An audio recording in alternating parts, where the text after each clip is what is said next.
কত যুবক যে পৃথিবী থেকে চলে গেছে, হে আমার ভাই আপনাকে কেমন করে বুঝাই, যারা দিন রাত কোনো কিছুর পরোয়া করেন নাই, দিন রাত আল্লাহর পথে ছুটে চলেছেন। ওই খালিদ বিন ওয়ালিদ রাদিয়াল্লাহু আনহুকে দেখেন, তিনি মৃত্যু সজ্জায় বলেছিলেন যে আমি জাহাতু কাযা ওয়া কাযা, আমি যে কতই না যুদ্ধ করেছি আল্লাহর পথে, আমার শরীরে এমন একটা দাগও নাই যেখানে মানে একটা জায়গাও বাকি নেই আমার শরীরের মধ্যে যেখানে কোনো তরবারির আঘাত নাই বা বর্ষার ছোঁয়া নাই। সেদিন তিনি মৃত্যু সজ্জায় বলছিলেন যে আজকে আমি আমার বিছানায় মারা যাচ্ছি, আমি যুদ্ধের মাঠে মারা যাওয়ার সৌভাগ্য আমার হলো না। ফালা নামাত আইনুল জুবালা, তিনি বলেছিলেন যে কাপুরুষদের দু চোখ যেন কখনো না ঘুমায়। ওই দেখো যুবক তোমার আদর্শ। খুবাইব রাদিয়াল্লাহু আনহু, ইসলামের জন্য তাকে দায়ী করে পাঠানো হয়, রাজি নামক একটা জায়গায় কাফেররা তাকে ধরে ফেলে এবং তাকে শুল দণ্ড দিয়ে হত্যা করে। খুবাইব রাদিয়াল্লাহু আনহুকে যখন শুল দেওয়া হচ্ছিল তিনি বলছিলেন, এই কবিতাটা ভালো করে পড়বা, রাইকুল মাকতুম বই আছে, লাস্তু উবালিহি না উক্তালু মুসলিমান।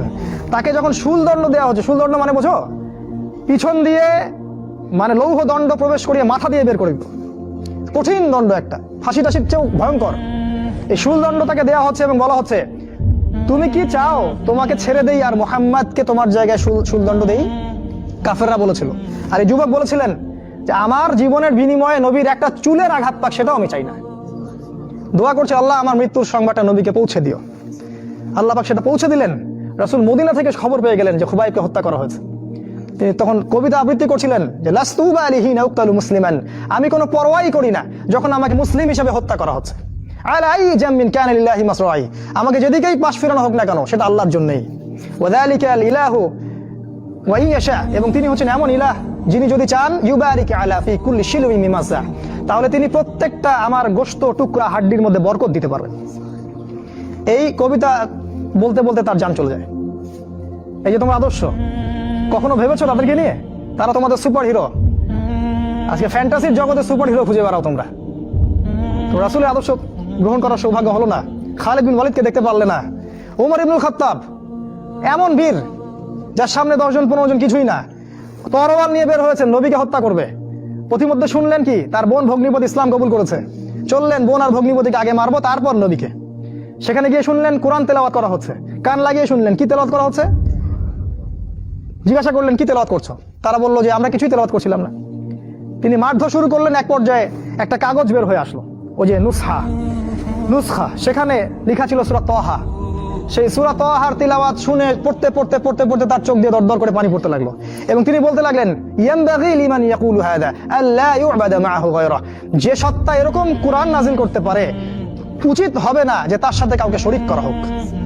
বললেন শাহিদতু আল্লা ইলাহা ইল্লাল্লাহ ওয়া আন্না মুহাম্মাদান রাসূলুল্লাহ, আমি সাক্ষ্য দিচ্ছি আল্লাহ ছাড়া কোনো মাবুদ নাই এবং মুহাম্মদ আল্লাহর রাসূল সাল্লাল্লাহু আলাইহি ওয়াসাল্লাম। খুযুনি ইলা রাসূলিল্লাহি ওয়া আসহাবিহি, আমাকে আল্লাহর রাসূল এবং সাহাবীদের কাছে নিয়ে চলো, আমি ইসলাম কবুল করব এখন গিয়ে। সেখানে গিয়ে নবীকে বললেন ইয়া রাসূলুল্লাহ আমি জিতুকা উমিনু বিল্লাহি ওয়া রাসূলিহি, আমি আপনার কাছে এসেছি আল্লাহ এবং আপনার প্রতি ঈমানদার হয়েই এসেছি।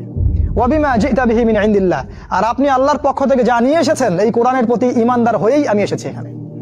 তিনি বললেন ওই সময় ওমর ইবনুল খাত্তাব যে ইয়া রাসূলুল্লাহ আমরা কি হকের উপর নাই? আলাসনা আলাল হক ওয়া লাইসু আলাল বাতিল, আমরা কি হকের উপর নাই? মুশরিকরা কি বাতিলের উপর নাই? তাহলে আমরা কেন গোপনে গোপনে ইসলামের দাওয়াত দিব? আজকে থেকে প্রকাশ্যে ইসলামের দাওয়াত দিব। তখন থেকে ইসলাম প্রকাশ্যে দাওয়াত পেয়েছে, তার আগে পায়নি। তুমি ওমর হতে পারো না?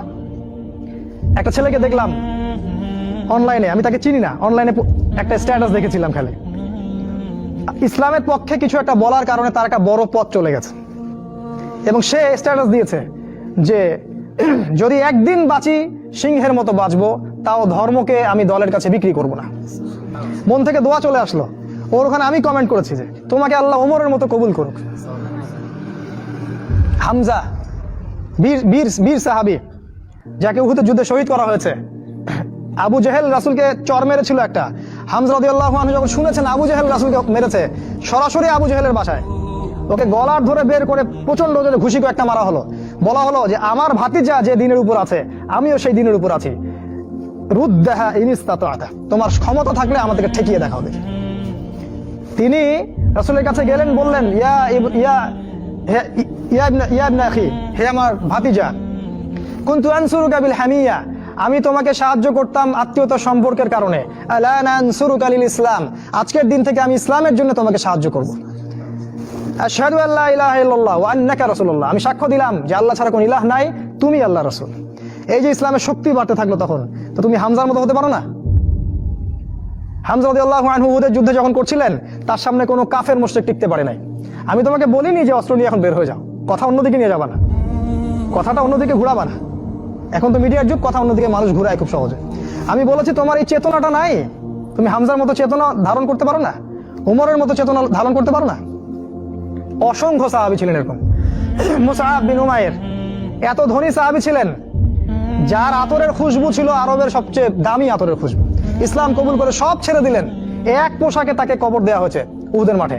মানে তাকে যখন শহীদ করা হয়, তার দেহের মধ্যে এতগুলো তরবারির দাগ ছিল, তুমি কল্পনাও করতে পারবে না। এই সাহাবীকে রাসূল সাল্লাল্লাহু আলাইহি ওয়াসাল্লাম যখন দাফন করলেন, তাকে দাফন করার জন্য কোনো কাফন পাওয়া যাচ্ছিল না, ঘাস দিয়ে তাকে দাফন করা হয়েছে। এই হলো মুসআব বিন উমাইর রাদিয়াল্লাহু আনহু। কত সাহাবী চলে গেছেন এমন দুনিয়া থেকে, কত বীর যোদ্ধা চলে গেলেন পৃথিবী থেকে, আজ পর্যন্ত তোমাদের এই আদর্শগুলো তোমরা অর্জন করতে পারলে না। তোমরা এখনো সেই পশ্চিমা সভ্যতার গোলক ধাঁধায় পড়ে আছো। ওই ইহুদি, ওই খ্রিস্টান, ওই দাজ্জালের অনুসারীরা যা শিখাচ্ছে তাই শিখছো, যা গিলাচ্ছে তাই গিলছো, মিডিয়া যা দেখছো তাই বিশ্বাস করছো। আল্লাহ পাক তোমাদের সবাইকে যেন ইসলামের দিকে হেদায়েত দান করেন, ফিরিয়ে নিয়ে আসেন। আল্লাহুম্মা আমিন।